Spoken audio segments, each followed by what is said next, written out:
The Scorn Empire. The greater the enemy, the more intense the pain in battle. The greater the honor and glory to our hour of triumph. Wounds may take you, blades may pierce you, but I shall not let you fall before we stand victorious. Supreme Archdomina Makeda. Enslavement and subjugation. The expanse dominated by the Scorn Empire is larger than most of the nations of the Iron Kingdoms combined, and their military has an ancient heritage of discipline and might. This great eastern power has trekked across the Bloodstone Desert to conquer the prosperous lands of Western Emerald and subjugate her people. Scorn live in a rigid caste system of warriors, workers, and slaves. In their eyes, all non-Scorn are potential slaves. The Ventor, Praetor, and Cataphracts warrior subclasses are joined in battle by exotic beasts that have extensively been trained by Scorn pain givers. From the hulking titans and the rhinodons to the cunning cyclopses and temperamental basilisks, Scorn armies are bolstered by a brutal living weaponry that complements their forged arms and armor. The Scorn have arcane powers born not of Western wizardry, but from the dark arts of mortitheurgy. The priest-like extollers call upon the power of Scorn ancestors to fortify troops, or to animate the merciless statues that march alongside their soldiers to battle. Mortitheurgers among the Scorn warlocks can annihilate their enemies or allow their soldiers to keep fighting well past their normal physical limits and keep death at bay. The military of the Scorn Empire: honor, death, and immortality. Though the Scorn are a new threat to the West, they are one of Western Emerald's most ancient civilizations. Their culture, alien and frightening to outsiders, developed apart from the forces that shaped the Western nations. The Scorn are devotees of philosophies millennia old that have shaped a complex society with distinct concepts of honor, sacrifice, and morality. For the Scorn, the subjugation of the West is the only possible outcome of thousands of years of destiny. Their long history of harsh survival and intricate warfare amid a desolate environment has forged them into tremendous warriors with a powerful and dark mystical tradition. Though they were once fractured and divided, recent events have united them into an empire boasting a singularly formidable army bent on conquest. The Scorn have been fundamentally shaped by their endurance of tremendous destruction and suffering. This began with the annihilation of the Empire of Laos and the subsequent supernatural catastrophe that consumed the East. Once nomadic, the Scorn established a more permanent civilization in this dramatic era of upheaval. Over thousands of years, they've learned to thrive on misfortune and to strengthen themselves through privation, eventually rising to become the dominant inhabitants of Eastern Emerald. Great warlords who were both accomplished warriors and extreme ascetics have long directed Scorn society. It was natural that the warrior caste would rise to subjugate the workers and scholars who advanced Scorn society in more subtle ways. Their tribal culture relied upon the enslavement of defeated enemies and the use of beasts of labor. It was from their early beast conditioning techniques that the revered ancient warrior philosopher named Voskern first untangled the mysteries of mortitheurgy, an arcane discipline that manipulates the energies released by the cutting of flesh, the spilling of blood, and the spirit's transcendentation from life to death.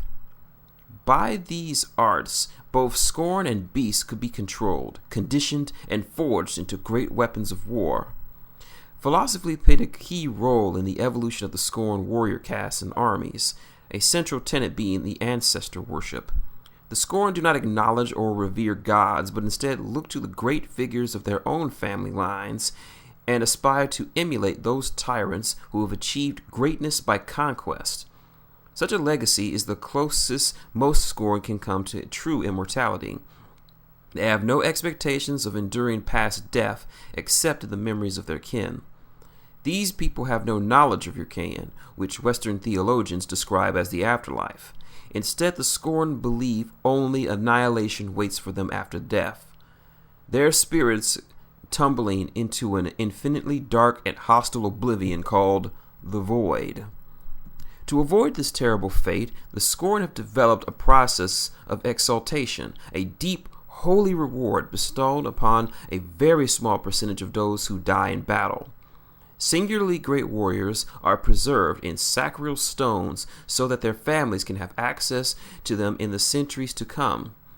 In their preserved state, the exalted can occasionally communicate from beyond death with members of the exalter class.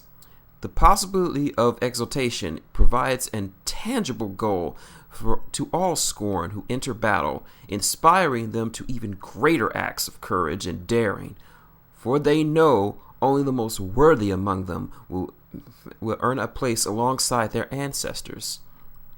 Fearlessly dedicated and resolved, Scorn warriors are eager to achieve glory in order to have their spirits preserved forever. The core of the Scorn warrior tradition was explored and described in great detail by Dominar Voroxis, who would go on to become the first exalted. His life's work became the Hakun Code, whose central philosophy states that a warrior truly lives only while risking his life in combat. A warrior is but a shadow outside of war, his spirit asleep and dying. It regains vitality only when the first strike in battle is struck. The Hakun Code adherents learn to welcome the approach of death as an opportunity for glory in order to fight with enlightened perfection. The specific tenets of this code emphasize the greater glory to be gained by fighting in the closest possible proximity to the enemy while delivering the killing blow, in turn affecting the respective standing amongst certain warrior castes. That is, those trained to kill at a distance will traditionally earn less prestige than those who fight directly in melee. All Hakun adherents seek perfect mastery of their chosen weapons by a discipline of continuous training, sparring, and battlefield experience. The Scorn Houses. The largest and most established Scorn tribes coalesced into houses, with many tracing their roots back to the establishment of Malphas, the first permanent Scorn city to emerge in the wake of the Great Cataclysm. Most houses maintained their former tribal rivalries, and every house sought to arm and train a sizable force to protect itself and its interests, and waging war against its adversaries. These house armies laid the foundation for its modern cohorts. During the formative years of the first Scorn cities, the warrior caste divided itself by discipline and fighting style, eventually narrowing to the three fundamental military disciplines: cataphracts, praetorians, and venators. Those warriors who failed to be recognized as praetorians become members of the Hestians, the lowest warrior caste, relegated to militia and sentry duties. All Scorn are born as members of a specific house or into its service, and they know their place within it before they can even speak. A tyrant or dominar who leads a house has complete power over its members and can do as much as he or she pleases, so long as he obeys the dominar or archdominar who he is sworn to and honors the broader codes of the Scorn Honor Code. Many houses were founded hundreds of, if not thousands of years ago, and kept fortified palaces in the cities of the Scorn homelands. These compounds can be truly enormous in the case of the wealthiest house, which maintains equally impressive private armies. Sizable houses might boast shrines to their great ancestors, the exalted members of their own bloodline. The pious spend much time in meditation at these sacral stone shrines, particularly before embarking on difficult tasks. As houses have fallen into the wars of unification over the past few decades, many of the sacral stones from these shrines have been claimed by the victors. The imperial house, Blash, holds a vast store of sacral stones under the care of Supreme Optimus Zal. Before the founding of the Scorn Empire as we know it today, wars between houses were very common. The destruction caused by most of these small wars were limited, though each side strove to seize the lands and assets of the other. These assets included not only wealth and resources, but the members of the defeated house, who were regularly enslaved. It was quite common for house members outside the warrior caste to endure these conflicts with little loss to life, changing one house's allegiance for another as they become slaves of the victor. Scorn history is, however, marked by a number of major wars involving dozens of houses in larger alliances that reshaped the landscape of Scorn society and devastated cities, forcing the victors to rebuild what they had been torn down in that previous war. Since the wars of unification, fighting between competing houses has been considerably reduced. The nature of Scorn society has traditionally made it difficult for groups to work together effectively across house divides, though this has improved substantially since the reformations imposed by the conqueror. The task that falls below the purview of the warriors falls to the worker caste. This caste is responsible for trade, long-distance communication, construction, food production, and distribution, and so on. Despite the essential duties performed by these workers, the caste has no glory, and warriors generally treat them with the utmost contempt.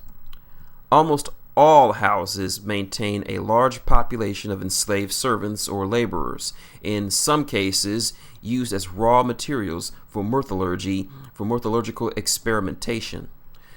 Scorn considered the widespread imposition of slavery as a simple fact of life, whether applied to their own species or to outsiders. Though lower in standing than workers, slaves constitute another caste vital to the infrastructure of each of the great houses. Scorn slaves can earn freedom through a prolonged period of service and loyalty. In many cases, the conquered generation remains enslaved until death, but the offspring have a chance at freedom if adopted by their new house. The decrease of house warfare since the unification has reduced the availability of new slaves, and this could have a significant impact on the economy of the empire. Some of these eastern houses resent House Balash's apparent monopoly on fresh slaves from the conquest of the West. Addendum. What year is it? The Scorn timeline begins loosely with the cataclysmic fall of the Bridge of Worlds and its aftermath, circa 4000 BR. They have never firmly placed this date, however, because Scorn writing did not develop for another 1,000 years. A widely adopted calendar system did not appear until about 1,000 years BR, and it changed over the following centuries. Before his fall to power, Ventor Ralthon IV began to impose a Western-style calendar on the Scorn, but its adoption proceeded slowly outside of Halak and has little effect on the bulk of the nation. A general tendency amongst the Scorn for improvised dating makes creating a definitive timeline extremely challenging. They reckon the current year is either 4527, 4371, or 4476, depending on the source. Scorn prefer to measure time by generations, a period equal to roughly 20 years. For example, they might describe the fall of Laos as 226 generations past, which equals about 4,520 years. End addendum.